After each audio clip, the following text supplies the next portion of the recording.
नमस्कार दोस्तों, स्वागत है आपका अपने YouTube channel IGNOU students help में।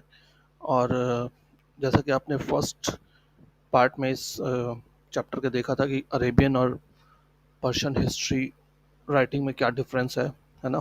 फिर हमने देखा कि कौन-कौन से फेमस हिस्टोरियंस थे दिल्ली सल्तनत काल में, मुग़ल काल में। इसमें से मुग़ल काल में अबुल फ़ज़ल के बारे में डिटेल में दिया हुआ है आपकी किताब में। वो आप थोड़ा-सा 1-2 बार देख लें, सुन लें तो बेटर रहेगा। हो सकता है इस पे नोट्स भी आ जाएँ एग्ज़ाम में कि अबुल फ़ज़ल पे नोट लिखिए, हिस्ट्री राइटिंग पे उसके डिफरेंस भी आ सकता है कि क्या डिफरेंसेस है आपके अरेबिक और पर्शियन राइटिंग में। तो आपको डिफरेंस तो मेनली आपको लिखना ही है कि क्या दोनों में डिफरेंस है राइटिंग का स्टाइल में। साथ में आपको कुछ एक जो हिस्टोरियन मेंशन किए हुए हैं ना, उनके नाम भी मेंशन करने हैं कि हाँ, उन्होंने ये किताबें लिखी हैं, उनके साथ मेंशन करना है, ठीक? तभी आपका एक आंसर प्रॉपर बन पाएगा एग्ज़ाम के लिए। तो आइए आज हम अगला टॉपिक यहाँ पे डिस्कस करते हैं, मेमोइर्स डिस्कस करेंगे। मेमोइर्स फ्रेंड कुछ खा ज़्यादा नहीं, आप जैसा कि नाम से ही पता चल रहा है कहीं न कहीं मेमोइर्स मतलब मेमोरीज़ से रिलेटेड है ना? तो ये एक तरीके से जो लोग अपनी बायोग्राफ़ी लिखते थे। अब बायोग्राफ़ी आप कैसे लिखते हो? या तो जो लोग कई लोग ऐसे होते हैं जिनको रोज़ डायरी लिखने की आदत होती है ना? वो भी एक तरीके से मेमोरी ही है कि आज आपने क्या दिन में किया, वो लिखते हो आप, जो आपके याददाश्त याद है। और या फिर कई लोग कई सालों बाद लिखते हैं, है ना?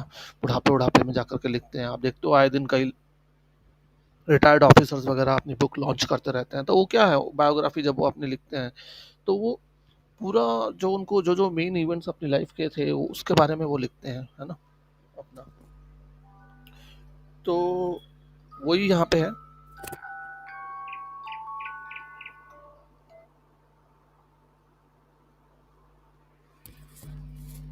और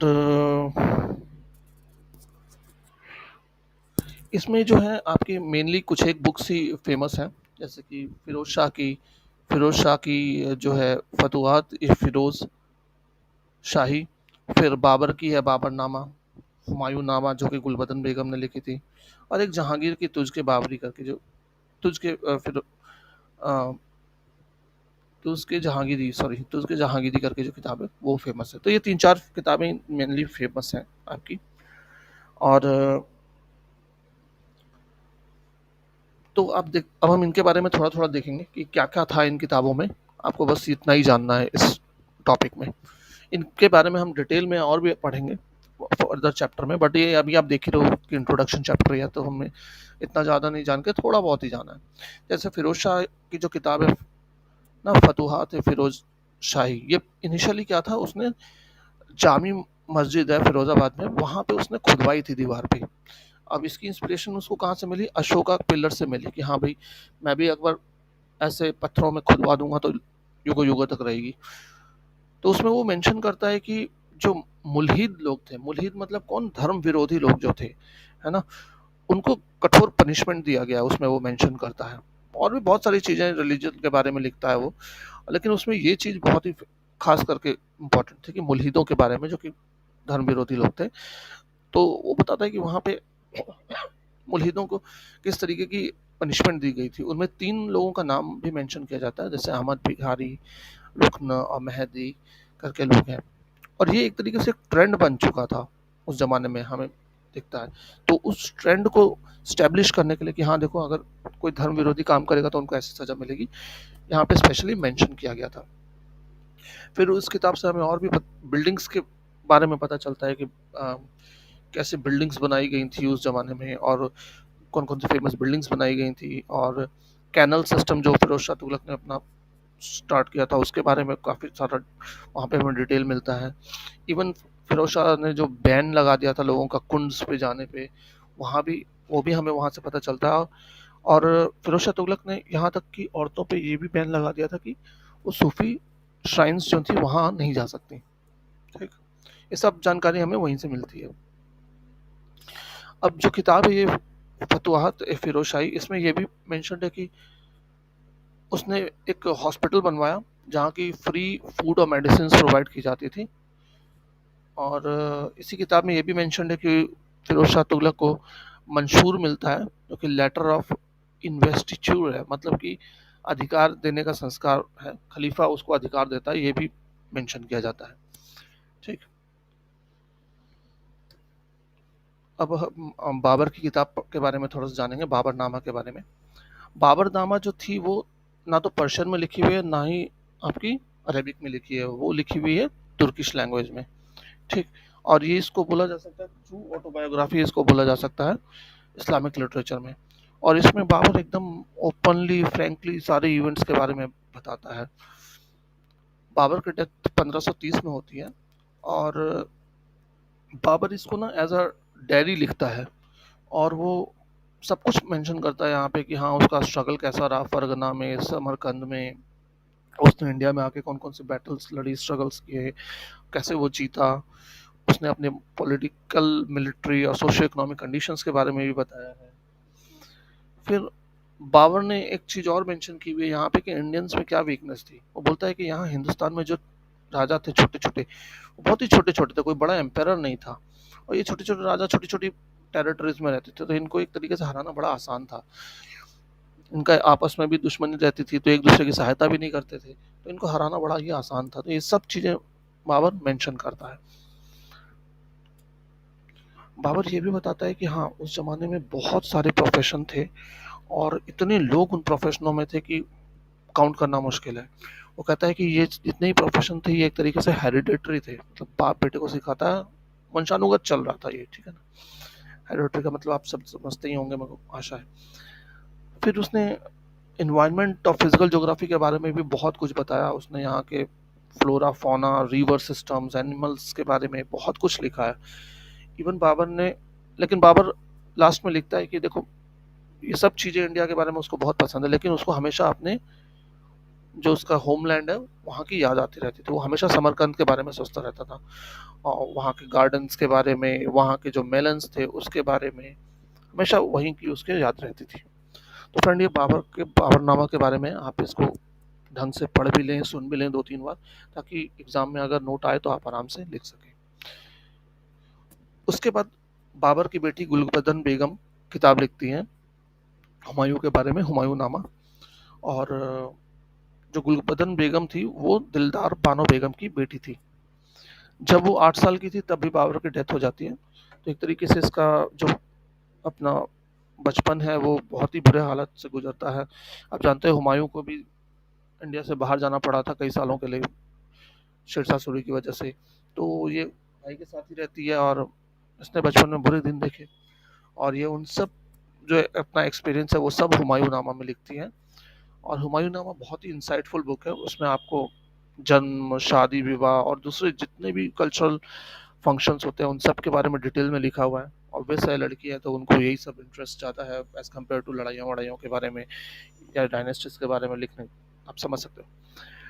तो उसने ये भी मेंशन किया है कि क्या-क्या एज़ अ रूलर की पर्सनल लाइफ में क्या-क्या चीज़ें होती हैं, वो सारी चीज़ें उसने उसमें मेंशन की है।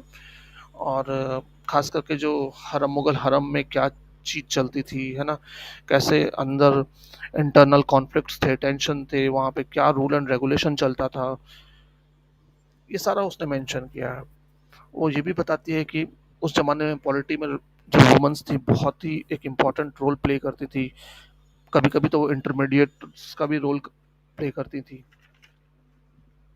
ठीक है? और हरम का मुग़ल ज़माने में मुग़ल हरम्स में बहुत सारी महिलाएँ रहती थी, आपको पता है। और हरम हमेशा से एक इम्पोर्टेंट हब रहा है, क्योंकि देखो आदमी वहाँ पे जा कर के रेस्ट करता था, है ना? तो वहाँ पे फिर वो ज़्यादातर एडवाइज़र्स जितने भी हुए मुग़ल मुग़ल पीरियड में आप देखोगे मुग़ल हरम से ही आए हैं। और हुमायूं भी इस बात से अछूता नहीं है।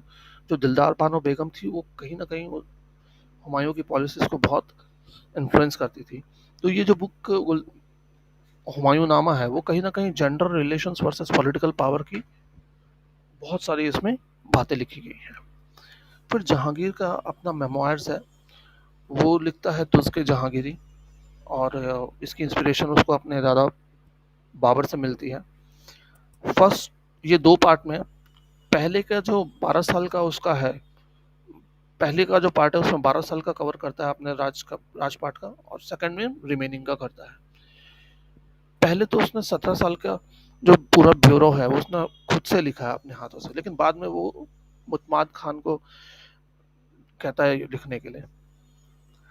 तुज़्क जहांगीरी जो है, लार्जली जो इसमें चीज़ें कवर की गई हैं वो है जहांगीर का जन्म के बारे में, वो उसकी एसेशन के बारे में, उसके 12 ऑर्डर्स के बारे में, golden golden chain of justice जो उसने लगा रखी थी उसके बारे में, और साथ साथ एडमिनिस्ट्रेशन, फाइनेंशियल मेजर्स, मनसब और जागीर असाइनमेंट केसेस को कितनी कहाँ मिली हुई थी, खुसरो का रिबेलियन के बारे में, जो फोर्ट्स, सराय और रोड्स वगैरह के मेंटेनेंस पे जो खर्चा होता था वो सब लिखा हुआ है पूरा डिटेल में इसमें।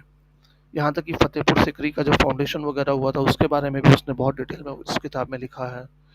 उस किताब में उसने ये भी लिखा है कि हाँ, उसको पंडितों से और हिंदू जो थिंकर्स थे उनसे मिलना और बात करना बहुत पसंद था।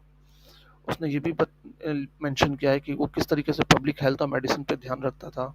इवन उसने तो एक उसका जो फिफ्थ ऑर्डर था वो तो इसी बारे में था कि फ्री हॉस्पिटल का एस्टेब्लिशमेंट किया जाए और वहाँ हर बड़े सिटी में फिजिशियंस को अपॉइंट किया जाए। और इसी किताब से हमें पता चलता है कि जो है आपका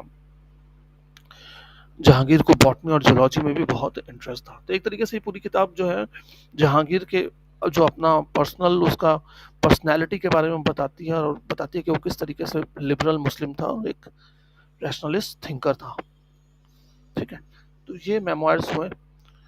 अब अगला टॉपिक जो हम करने वाले हैं ये भी बहुत ही इंपॉर्टेंट है फ्रेंड्स, हिस्ट्री राइटिंग के व्यू पॉइंट से। आप देखोगे अगर हमें इतिहास लिखना, अभी हम ये सब टॉपिक क्यों पढ़ रहे हैं, क्योंकि हम देख रहे हैं कि इतिहास लेखन कैसे होता है, इतिहास के सोर्सेस क्या क्या हैं, और हम उन सोर्सेस को पढ़ के किस तरीके से हम इतिहास को एनालाइज कर सकते हैं। और एक अगर आप नई किताब लिखना चाहते हो तो कई सारे सोर्सेस को पढ़ के फिर आप एक किताब लिखते हो, है ना।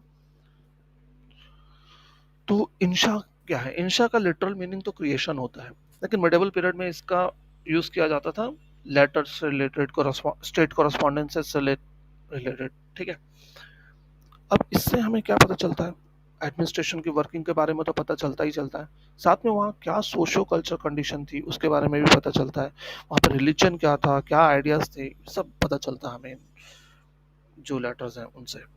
अब इनमें से कुछ एक जो इंशाज हैं वो बहुत ही फेमस हैं, जैसे कि इजाज ए खुसरवी अमीर खुसरो की है, इंशा महरू ये एक अब्दुल्ला बिन महरू करके थे उनकी है।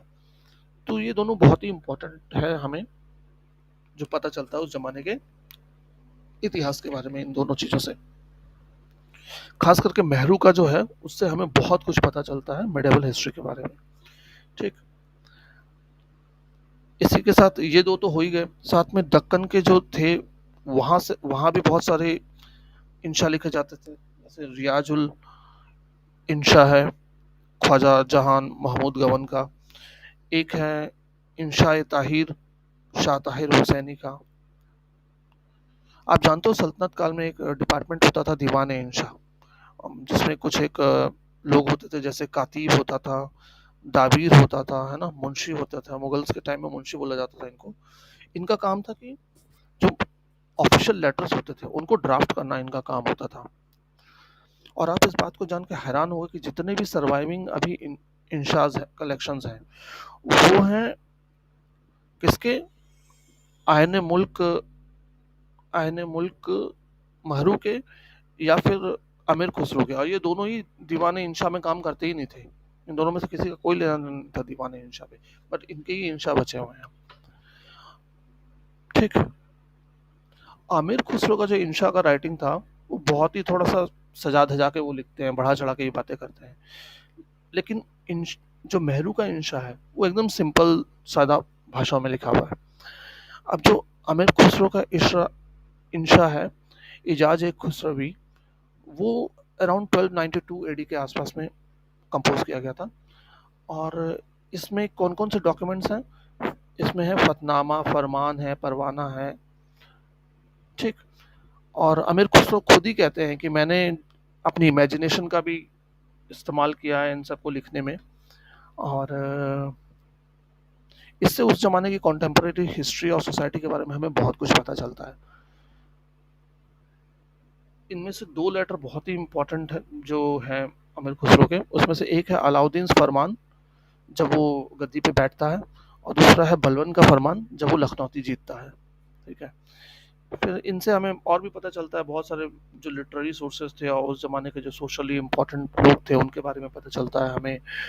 ये उस ज़माने के एडमिनिस्ट्रेशन के बारे में हमें बताता है, कैसा एडमिनिस्ट्रेशन होता था उस ज़माने में, सोशियो इकोनॉमिक कंडीशंस के बारे में, रिलीजियस एंड लिटरेरी ट्रेडिशंस के बारे में भी हमें पता चलता है इन शॉर्ट से।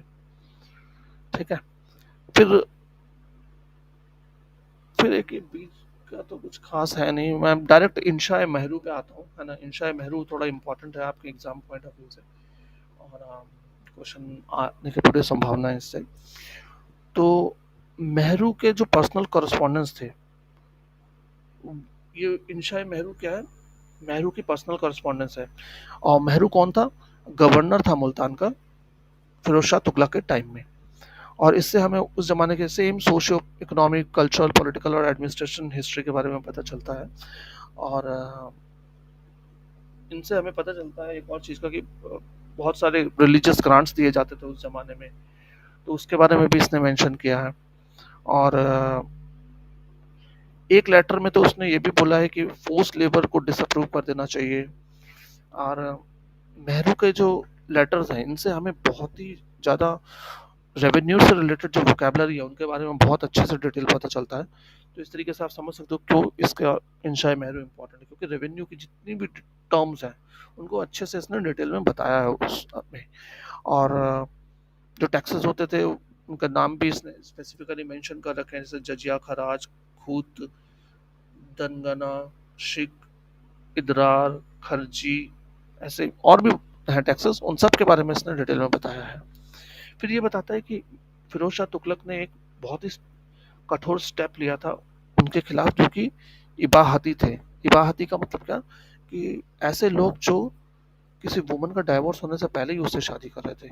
और इस चीज़ को मेंशन करने का मतलब है कि उस ज़माने में ये ट्रेंड बहुत ज़्यादा थी, और फिरोज शाह तुगलक ने इसके खिलाफ सख्त कार्यवाही भी की थी। ठीक है। तो इस तरीके से, और मुगलों के टाइम में तो बहुत ज़्यादा इंशा है, क्योंकि देखो मुगलों का तो 300-400 साल का राज है, तो मतलब अंधाधुंध के इंशा है। और इतना आपको ना तो जानने की याद भी नहीं रख सकते, और एग्जाम पॉइंट ऑफ व्यू से भी इतना इंपॉर्टेंट नहीं है, तो मैं इसको यहाँ पे डिस्कस नहीं कर रहा हूँ। ठीक है। तो होप इतना आपको अभी क्लियर हुआ हो। और आज के वीडियो में फ़िलहाल इतना ही फ्रेंड्स, आगे का डिटेल आप अगले वीडियो में देखेंगे। तो थैंक्स फॉर वॉचिंग। जय हिंद।